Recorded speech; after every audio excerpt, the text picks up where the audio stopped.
Colin? All right. Thank you so much, Katie, bringing us the latest there. We have two reporters on the ground. We'll get to Meredith Stutz in a couple of minutes. But first, Richard Childs has been giving us perspective not only in OTR, but now at UC Medical Center. Right. 9 victims taken there, Richard, many different ways, some by ambulance, some by private vehicle, and some by Cincinnati police themselves. What do we know so far, Richard?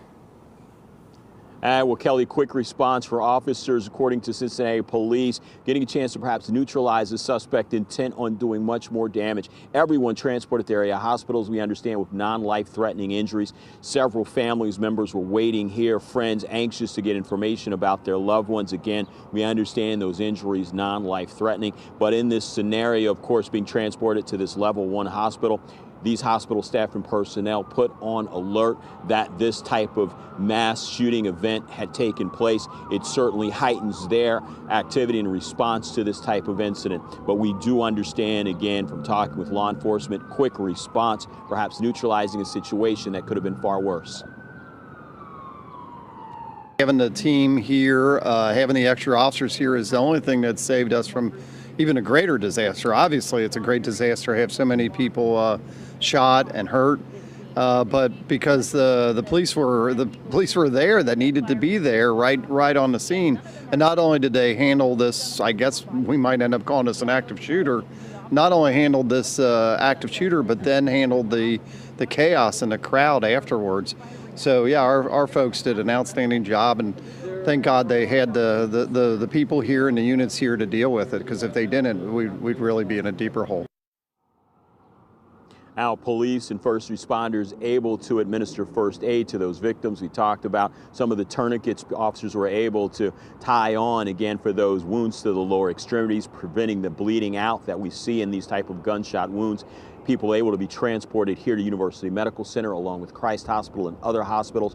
Multiple means, again, of transit for these people. Cincinnati Fire transporting some, perhaps private vehicle, and even seeing police cruisers being used to transport the wounded.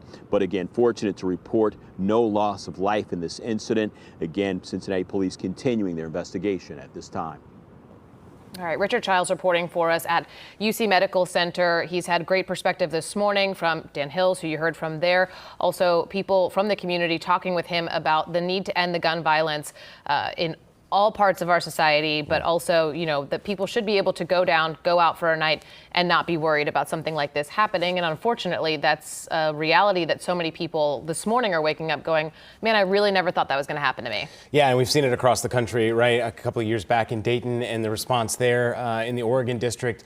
Unfortunately, we're talking about 2 entertainment districts here in Cincinnati, though. We know there was another shooting on the Banks. We don't want to forget that one as well. An hour before this happened in OTR at 1:30. So that was at 12:30, I do believe, somewhere along the Banks. So, and this is a situation that we've seen last year, July 4th, right? There was a shooting then.